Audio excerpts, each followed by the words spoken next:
Welcome to another episode of the Waffle Shop podcast. Today, I'm joined by entrepreneur, fitness and lifestyle coach, Geordie Shore OG, James Tindale. Welcome to the Yes. Waffle Shop. Thanks for having us, mate. Absolute pleasure. We tried this once and technical difficulties, but you're back for round two. I So know. I Do you appreciate know that. what? Do you know what? I enjoyed the conversation that much last time. I was like, do you know what I'm going to do? I'm going to do it again. I feel like everyone needs to hear what we waffled on about because it It's was true. good crack. Honestly, it set my day up. It really Yeah. did. Even today, even now, like I was literally like buzzing from it. I was like, I was back in the gym. I was like journaling, like, yeah, I had a really good day. So I was like, do you know what? Yeah, it has to happen. So It does. Do you know what? It's always the people you surround yourself affects your mood so much. So if you're around a bunch of motivated people, everyone's giving off good vibes and buzzing off each other and like excited and happy for each other, you're going to continue to have an amazing day. But if you're around people who are like bloody fun leeches and they're sucking the life out of everything and you're on a right downer, then it would be like, well, I'm never speaking to them again. mate, completely agree. It's like that saying, isn't it? It's like if you surround yourself with like 9 millionaires, you'll become the 10th. I'm a Yeah. big believer in if you surround yourself by like nine negative people, you will become the 10th. I just don't even surround myself with people who are negative anymore. Like even like people who have been friends for years, or even like certain family members and stuff.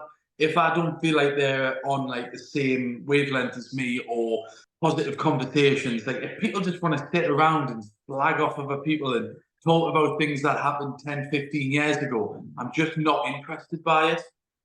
Well, who does it benefit?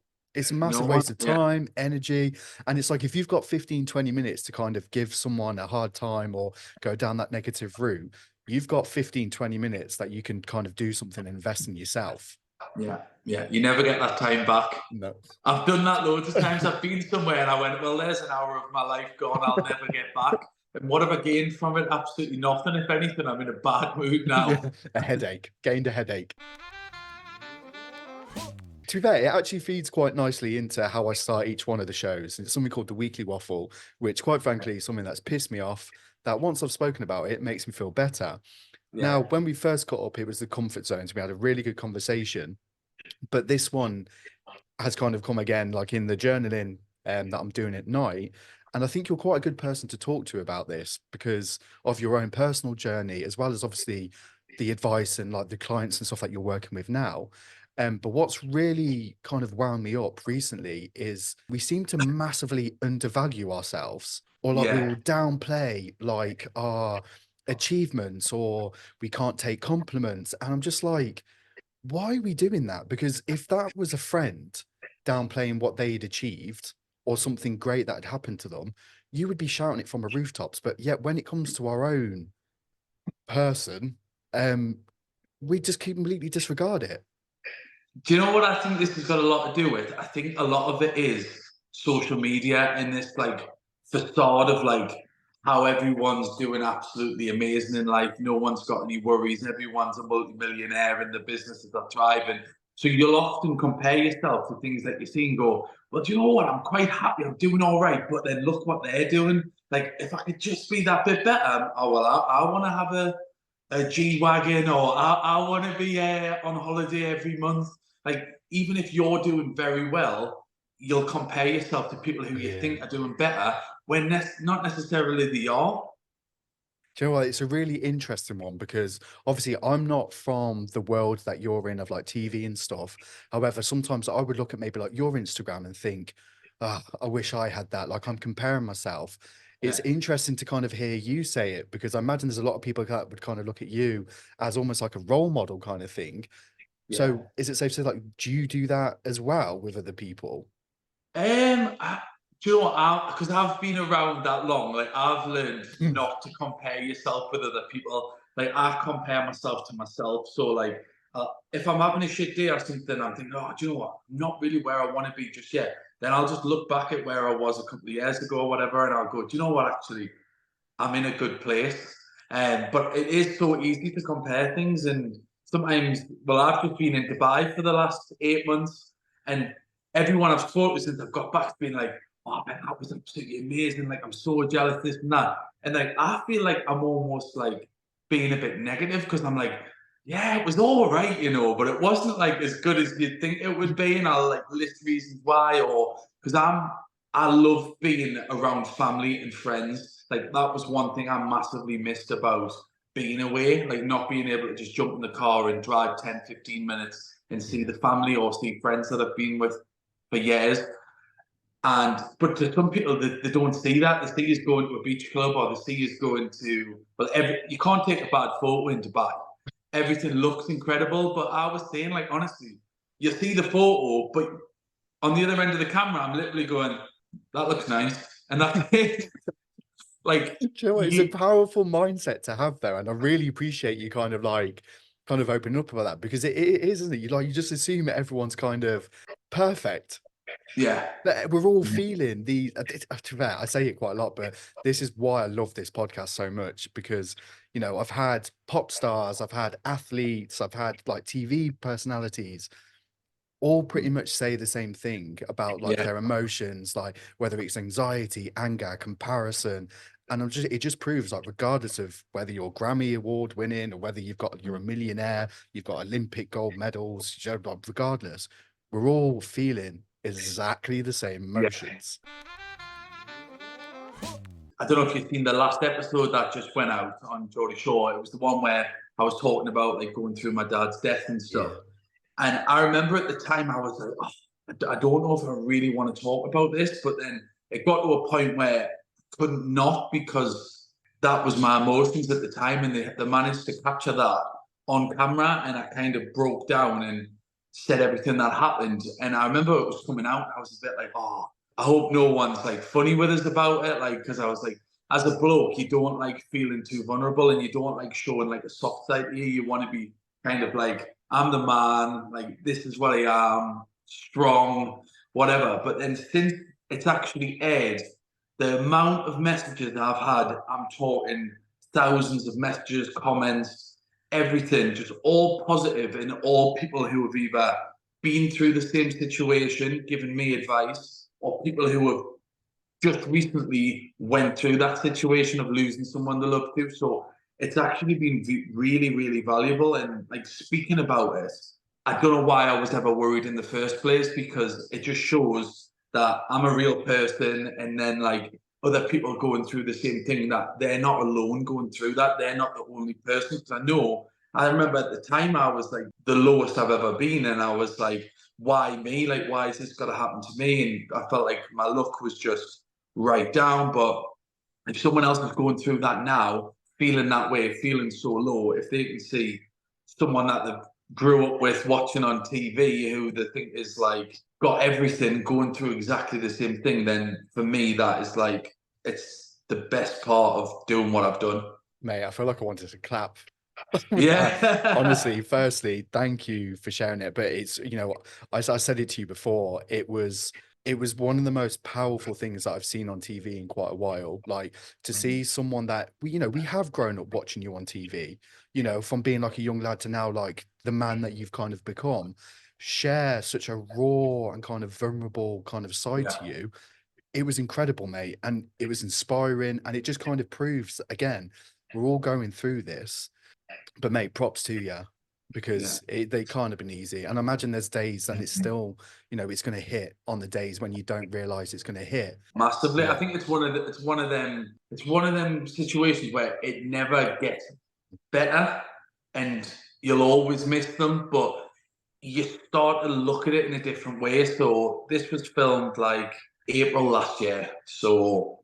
And it was about 3 months after my dad passed away. And it was still so raw. And at that time, I didn't want to accept it. I was still at the hurting stage of the grief where I was like kind of not accepting it and not believing it had actually happened. I was still like, because my dad had a heart attack and it was like out of nowhere. So like one day he was absolutely fine. The next day it was, he's in a hospital. He's had a cardiac arrest.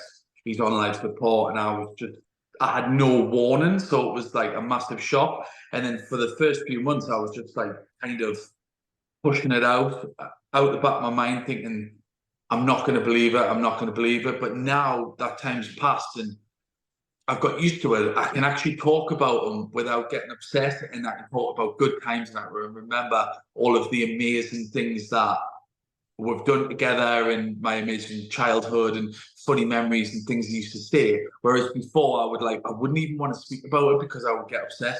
So now I'm like, I've accepted it and I'm celebrating like all of the good times. So you will get to that point. Like anyone listening to this who's going through that, that time will come, and it's not overnight, but when it does come, you'll know. And honestly, it's made it a lot easier for me because them first 6 to 8 months were awful, absolutely awful. Like some days you don't want to get out of bed. Some days you'll just be out and about and you'll hear a song on the radio, or you'll drive past something that reminds you of them, and you'll literally break down and it'll tear you apart.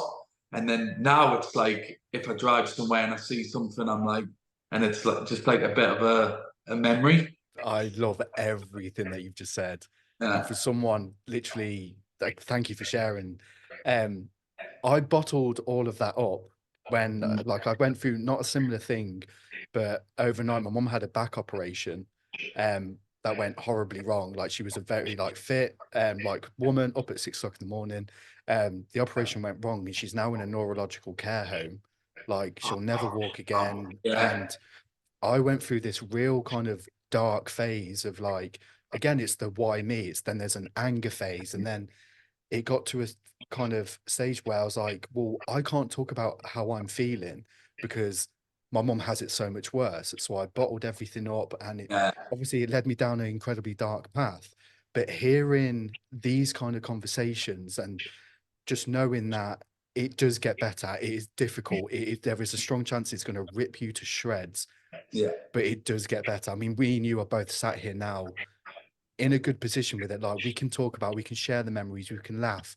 And it's a beautiful kind of, it's a dark and like difficult process, but it's also quite a beautiful one because it also makes you appreciate kind of what you do have and the good times and the memories. And Yeah. It does. it's that. So when you do hear those songs that kind of really kind of pull on the heartstrings, it's a good place to be in a way Mhm. because you're like, you're still remembering them. Yeah, exactly. So like when that happened, I'm sure you were the same. It gives you kind of like a reality check, and it makes you think, wow, like life is short, anything can happen tomorrow. So I need to make sure that I am living the best life I can possibly have. I'm spending it around people who I love, I care about. I'm making an effort to go and see family, friends, everyone. That's what it done for me. Like I was just like, because you forget about everything. Like you're so caught up in your day-to-day life, you forget that things like this can happen, and it does make you appreciate who you've got around you and what you've got. Like, I know everyone's so motivated by having a certain lifestyle now. I've been there myself where it's like, I want to make this amount of money so then I can do this and that and that. When really, there's no amount of money in the world that I would choose over having, say, my dad back around. So it makes you question, like, what exactly What's important? what you want. Yeah, what's really important to you. Like, as I say, I'd much rather have another conversation with my dad than have a Lamborghini on the drive and get 10 minutes of fun out of that every couple of days. We talk about coping mechanisms a lot on the show, and obviously you're, a brilliant entrepreneur, fitness coach. I don't want to kind of put words into your mouth, but it's one of the coping mechanisms that you use when things do get a little bit manic is the fitness side. Yeah. It helped me massively. Like, when I was at my darkest point and I was so unmotivated and I was so like in such a negative mindset, I kind of said to myself, look, getting out, going for walks, going to the gym, that clears my head and that makes me feel better. Being in a routine gets us going throughout the day. If I fall out of my routine, I give that up and I sit in my room and I scroll Instagram and I order junk food and eat loads of shit. I'm going to feel so much worse by that end of the week. Not only because I'm going through whatever the initial hardship was, but then also all of these negative factors and just negative influence I'm putting myself through with the bad food. You eat bad, you feel bad, you look in the mirror, you hate the way you look. Like all of that then compounds and builds up. Whereas if you try and get back to your normal self, you're gonna eventually, one foot in front of the other, you are gonna get back to being in a better place. I'm not saying just going to the gym is gonna make you feel better straight away, but you're maybe gonna have 30, 40 minutes of that day where you're not thinking about it and your head's in something else. And then before you know it, that 30 minutes is an hour and a half, 2 hours, 3 hours. And yeah, you Do you get know there. what, Like, bro? I know I'm gonna give you a shout out for this because obviously we recorded an episode before. Obviously, it didn't go technical wise, didn't quite work out. However, one yeah, of the biggest bits of advice I took from that episode was just do the 5 minutes. Just do the 5 minutes. The next day, do the 10 minutes. I'm well on my way now to like yeah, doing a 5K. I haven't ran properly for quite some time, but I was out on my walk. I was listening to a podcast, and I thought, you know what? I'm just going to do 5 minutes. Just going to do 5 minutes. yeah, See how I get on. And then the night after, I did 10 minutes. yeah. The day The after first, that, I you know did what? 15. So it works, Exactly. mate. The first 5 minutes is always the hardest. The first step in anything is always the hardest. But then if you keep at it and be consistent, it's going to get easier and you're going to reap rewards from it. I bet you felt so good the next day when you've done the 10. You'd be like, wow, like, God, I only done. And that's the motivation. Like a lot of my clients, when they first start, their issue is they've got no motivation, they've got no structure, they've got no routine. Once you create a path for them to go down, and they start being consistent and going after it, once they see results in the mirror, once they feel a bit fitter, once they get a bit stronger, that's what drives them to keep going. But if you've got no routine, it's kind of like saying you're pissing in the wind because you're literally just like guessing what you're doing. You can't really remember what you've done the day before or a couple of days ahead, and you've got nothing to compare yourself to. But if you've got structure and you're really going for something in that day after you're trying to push that little bit further, it all adds up. Yeah. Where did that come from? That kind of like drive and that fire? Not necessarily just from like a fitness point of view, but even like from an entrepreneurial point of view. Like, has that fire always been there, or was there like almost like a turning point that was like, right, I'm going for this now? There was a turning point. It started when I was really young. When I was at school, I would say, like if you've seen photos of what I looked like when I was at school, especially like the younger ages, probably like 8, 9, 10, 11, I was so overweight. I had like horrible haircut and I really just didn't, I don't know, I didn't feel good. And I wasn't the guy who I am now. Like I wasn't like I couldn't have a conversation. I was very shy. And then all of a sudden, I remember I looked in the mirror and I was like, well, I'm not happy with the way I look. Like, I need to change something about this. I was like, I'm getting no attention from girls. And I was at that point where I was like 12, 13, 14. And I was like, I want to start doing this. And I don't want to be this shy guy anymore who's just like in the back of the group. And then I started the gym with my friend because his dad was really into his training and he was like a bodybuilder at the time. This is back, well, as I say, I was about 14. It was like when gyms were really old school and it was like chalk and sawdust and it was just like dormant in there. We walked in with little bags on like little kids. And I remember how good I felt after that first gym session. I was like, oh, that was good. But then I was sore for days. But then I was like, nah, I'm not going to give up. I bought Men's Fitness magazine and I was just doing some research. I was doing everything that I could. And I actually got myself in really good shape fairly fast because that was my goal. So whatever it took, I was getting to that point. And then I remember it was like probably my last year at school. I started getting more attention, and people were being nice to us. I was getting opportunities, like loads of things were coming because of it. So it was like a drug to us. It was like this is what I want. It's what I'm doing, like what I'm putting myself through. It's worth it. So then I Yeah. carried on and carried on. And then this is kind of how I ended up getting on Geordie Shore because I started working in bars on weekends for like extra money. And I was doing, back in the day, they used to have, I don't know if you remember, they used to have guys and girls walking around. The girls would have little skirts on and they'd be selling shots. And then there'd just be like me, a random lad there with his top off, just like standing about. I don't know why, but I remember when I first seen one, I was like, I'm going to do that job. And I did. And then that's how I ended up getting found for Geordie Shore, whilst I was just like on a weekend working with my top off, like pouring drinks down people's neck and kind of having a good time. Do you know what though? And I know like we're kind of like having a bit of a laugh with this, but what I'm taking from that, like having almost like clarity on the goals and kind of knowing what you want and putting in the hard work gets you to these points. It creates those kind of opportunities, almost having that self-belief. Because I imagine there's points like throughout what happened, obviously getting found for like Geordie Shore and even what followed, because it was I mean, it still is a whirlwind. Love, Yeah, like, okay, absolutely like crazy. this is almost not necessarily what you thought was going to happen, but like as a result of that hard work, look at what has happened.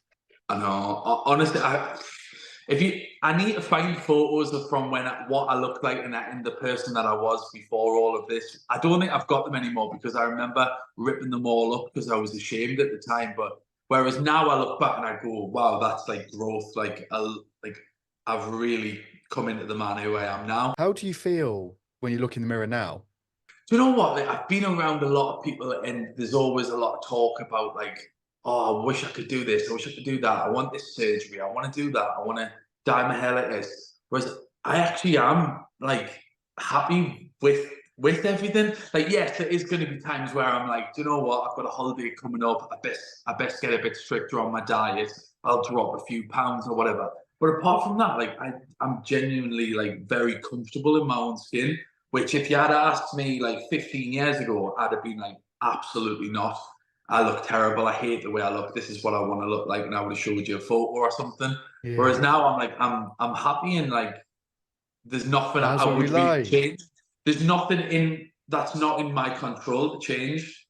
So like physical wise, anyway, and like I'm happy with everything. We've mentioned Geordie Shore throughout, and I can't have you on the show without talking about it because I've watched literally from day one. So it's weird being on this kind of conversation with you because I've literally watched you almost grow up Yeah, on I TV. know. And it's weird because I feel like I know you far more. I mean, we've spoken twice now, but I it's know. like I feel like I've known you my whole life. It's weird.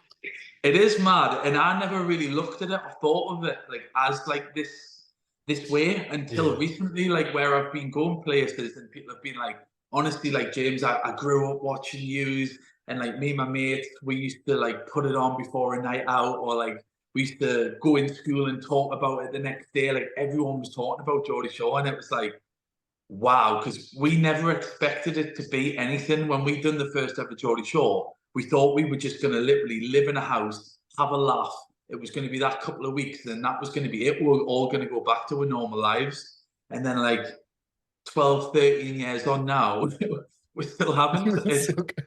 I, it's like, people, I do see comments and people like, how is this show still going? But it's because everyone who watched it years ago when it first kicked off, they were all in that same era and that same stage where they like to go out, they like to party, they like to try and like go on the pull and stuff. Whereas now everyone's kind of like growing up, setting up businesses in a much further stage of the life, moving in with partners, having babies, getting married. And that's all what we do now. So it's like, And to be it's just, fair, none of us can handle the hangover anymore. nah, Two honest. drinks, 2 days. You're taken to recover from that.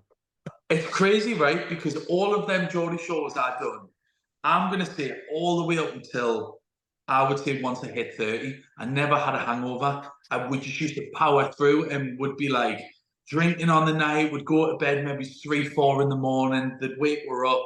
They used to get us up early as well. So like at the time, like 8 o'clock. So we were only getting maybe 4, 5 hours sleep a night. And they'd be like, what do you want to do today? And we'd be like, well, we'll have some breakfast and then we'll go to the gym and then we'll go out again. And then now I'm in my 30s, if I have a drink, I'm pretty much useless for the next 4 days. I'm not productive. My sleeping patterns went out the window. I've eaten just kind of everything, and I'm just a mess. Like I cannot handle a hangover now. So I'm at the point now where I rarely drink. I only drink maybe 3, 4 times a year. They're going to be either special occasions when we're filming or like, yeah, Christmas maybe. But I didn't even drink this Christmas. So it's kind of like I've got all of that out my system now, and And then I'm some. glad I Like, you have. hit it hard. Yeah, Mate, do you know what? In my opinion, it's one of the best that there is, because yeah, it's never ever tried to be anything that it's not. The people mm, who have been on it, like I've imagined, who have been like almost like, well, they are like family to you now. Um, yeah, they've never like been anything other than themselves, and I think that's why it's still going, is the fact that you've watched kind of like these kids grow into these kind of adults, and it's like you yeah, said, they are, we do feel part of it, because it's kind of like we're at that stage now where we're buying houses, we're settling down, we're like starting families and stuff, and it's just like you just feel like you're just really genuine, like honest, yeah, normal people. yeah. I It love always it. has Like, I been. hope it's still going in 10 years. Yeah. Oh, I don't know. Like, You're there oh, all together picking out your nursing home. It'd be I great. don't know if I could do another 10 years. We'll see. We'll see. Has there been like I imagine there's been like obviously a lot of like ups, downs. Well, I mean, we've seen the ups, downs, Yeah. the roller coasters, and all that stuff on the show. From a personal point of view, has there been any like real kind of like lessons that you've learned either about yourself or life? I mean, that's Yeah. probably a big question, but I remember when I left the show in about season 10, I think I left. And I remember I was completely burnt out. Like us lads, we were doing nightclubs every night of the week nearly. We were getting booked to do PAs and nightclubs. And then when we weren't doing them, we were doing Geordie Shore and drinking. So just like that lifestyle, it started to catch up. But like not even like a hangover. We all just felt really, really like exhausted. And I remember I was in a relationship at the time, and I was like trying to keep her happy, and I was like, oh well, I'm doing this, but then she's complaining about this, and I ended up leaving everything to really yeah, focus on my relationship and obviously the next stages of my life. So, but it was good because doing that really taught us a lot about exactly what I wanted out of life. It kind of like refreshed everything and made us value everything that I did have going on and the opportunity that I had. Because I remember at that time, all of us were saying, don't know if we can do this anymore. Like, this is such hard work. But then I left and then I started doing other things. And then I was like, do you know what? It wasn't as hard as I thought that. I was like, this is actually harder. but do you know, Yeah. it's nice though, because it is like real life, isn't it? You can have those kind of chapters in your life when you kind of like, Mm, okay, this has served me up until this point, and it's okay to kind of like go backwards. It's okay to though go forward. I think the important thing is the fact that you did hit burnout, you recognized it, but you didn't let it stand in your way. no, And then you definitely not. carried on. Yeah, I've always been like that. I hate staying the same. Like that, to me, I'd rather try something and it not work than just to cruise on autopilot for the rest of my life. Like I have conversations with my friends and people I know all the time. I feel like because I've had this kind of extraordinary life and I've traveled a lot and I've met so many different people and obviously dated and stuff like that, that I've kind of learned a lot. I feel like I could be like a life coach now. I technically I'm a fitness and lifestyle coach, but like I feel like I've learned a lot and I can give a lot of solid advice. So like when I'm talking to certain people and they're like, oh, like my partner's doing my head in, I don't like this, I don't like that, I hate my job. I'm just like, well, why are you staying there? Like life is short and there's so many people and there's so much opportunity in the world.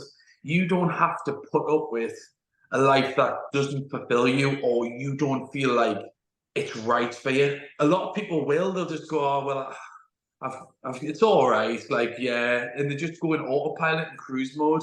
And then after a while, over the years, that builds up and you get resentment and you start to hate each other. So you'll hate your partner, you'll hate your boss, you'll hate your job. I just think don't ever let it get to that. If you don't feel happy in something, there is so much more you can do. I think it's one of those, isn't it? Sometimes I mean, I'm speaking from personal experience here. It's easier said than done. However, you don't realize like how much control you actually have. Obviously, there's a lot of stuff that, that is going on in the world. It's a scary place, Yeah. twitching on the news, it's this, that, and the other.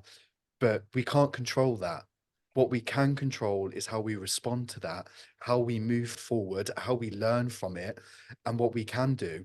it was probably one of the biggest lessons that I've took from having conversations like this. It made me Yeah. realize that I don't have to stay the same. You know, I kind of sat in that kind of, it almost became a comfort zone, that kind of Yeah. level of misery and happiness and almost resentment, that I was like, I can't stay like this for the rest of my life. I need to do something. So that's when I Mm. started the podcast. I was having these kind of conversations.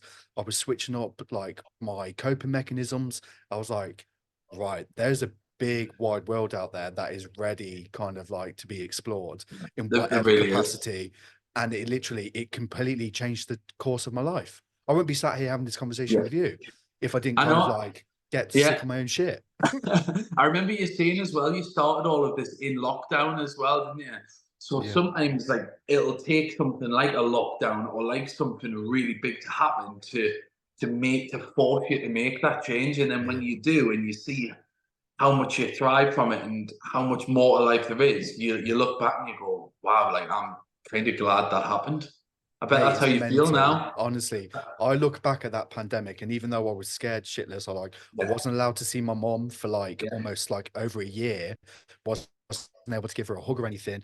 And what it did, all of a sudden, I had all of this time almost to focus on myself, like learn who I was, because I was constantly running at a rate for like my family, for my mom, like for my job, that I was kind of just ignoring my what I needed or like my body or all that yeah, kind of stuff. And then yeah, the pandemic hit and all of a sudden I had all this time. I was like, right, what do you want to do?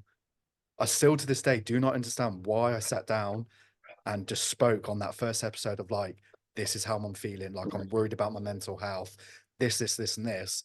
But 3 years later, I'm now sat in my own studio, about to open my second, yeah, with someone who I've watched on TV, like looked up to almost my yeah, whole entire life. Like, shit, okay, this is it, this yeah. works. Giving It's yourself incredible, that man. kind of level of energy, that level of attention Yeah. that you give like so freely to other people, like just give a little bit to yourself, because that's when Mm. the fun shit starts.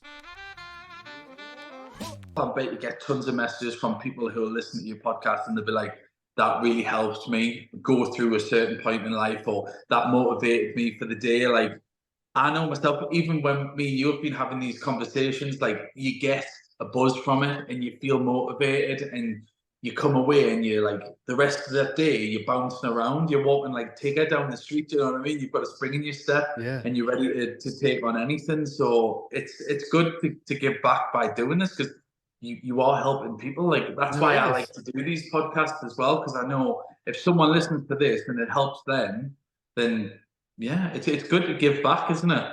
But it's a powerful position to be in. And I think as well, like why kind of we connected like as well as we did at the first kind of recording was the fact that we just don't want other people to feel the same that we did. So if there Yeah, is anything we can do, even if it's sharing our story, giving up like off some advice, sharing a coping mechanism that works for us, and that person then goes on, tries it and it works, it's a job well done.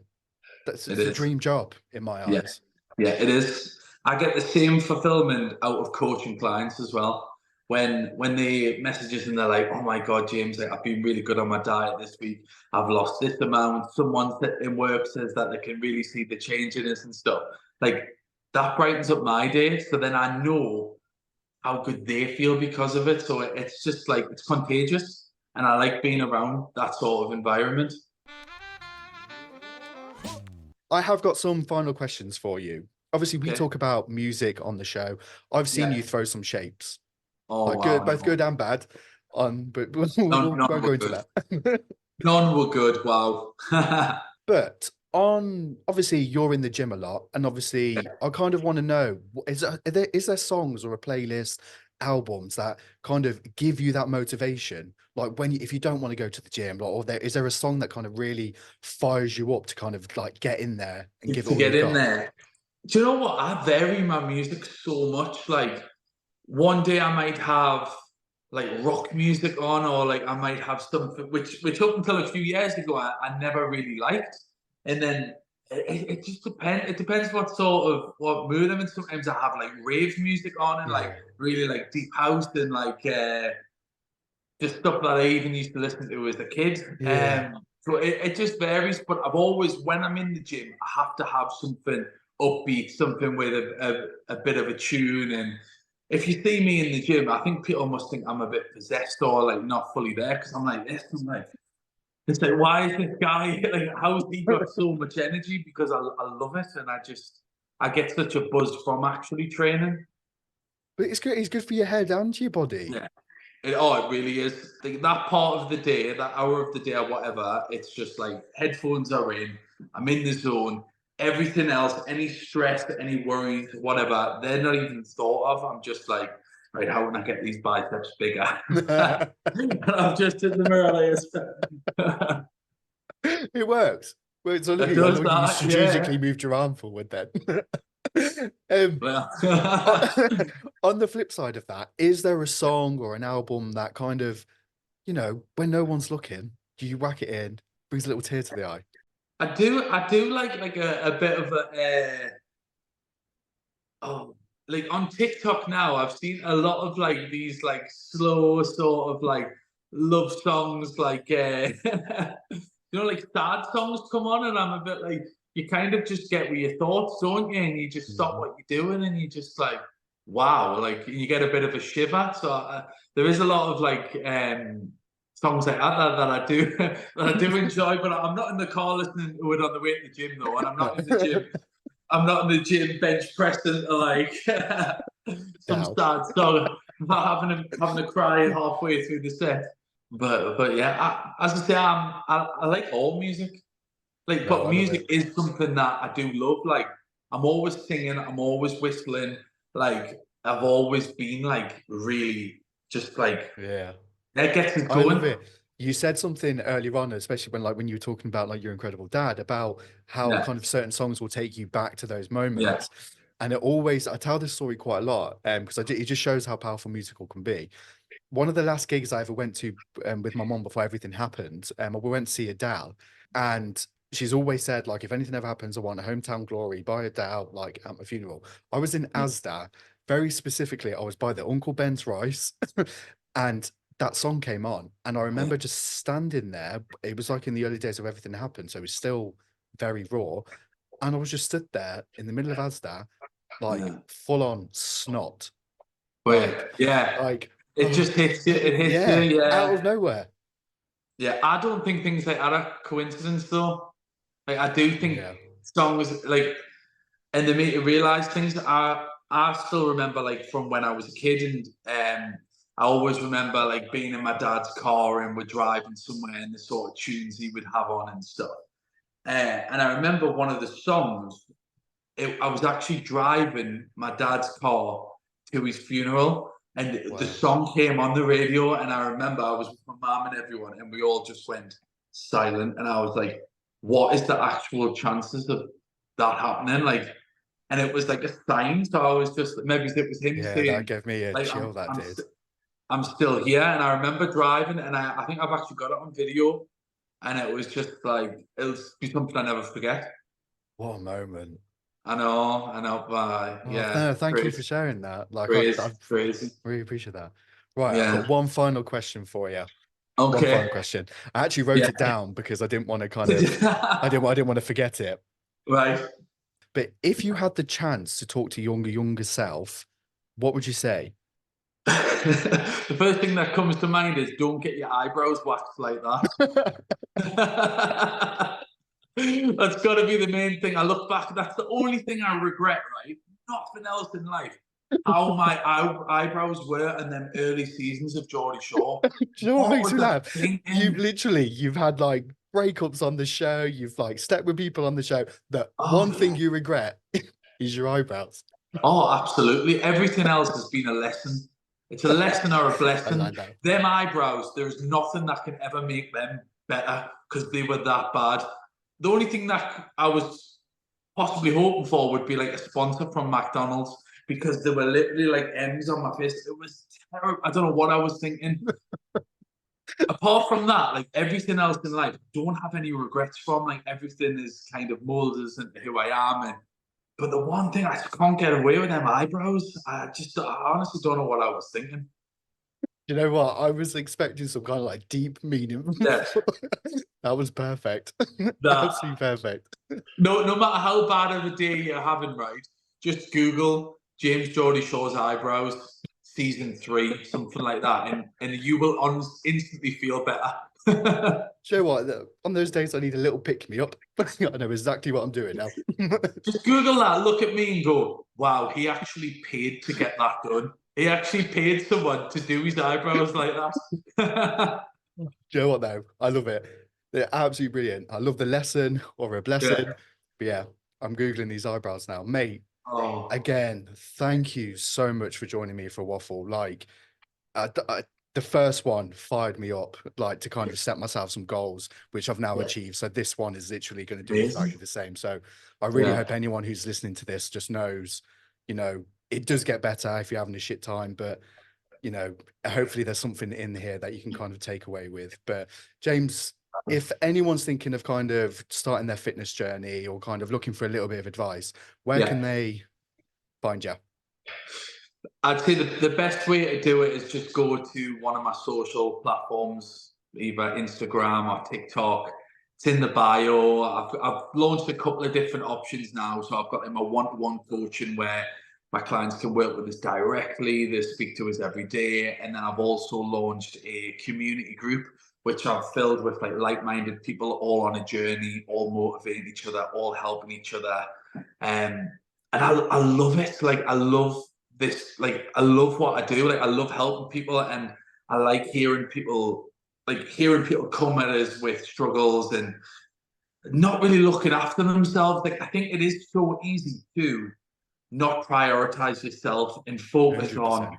people around you, when really, if you become the best version of you, everyone around you benefits. I hope anyone listening to this feels the same, feels motivated, wants to go out and get something, or if they were having a bit of a shit day or they're going through something really painful, that just listening to this and hearing our conversation can show them that they're not alone and that anything that they want in life, they can achieve. There we have it. You've heard it from the man himself. So yeah, no, Yeah. mate, honestly, I massively appreciate it. And thank you for joining me for a waffle. My pleasure, mate. Oh, Hopefully this one records. If not, I'll mate, see you I next swear week to for another God. one. Yeah, I was going to say, welcome to round 75.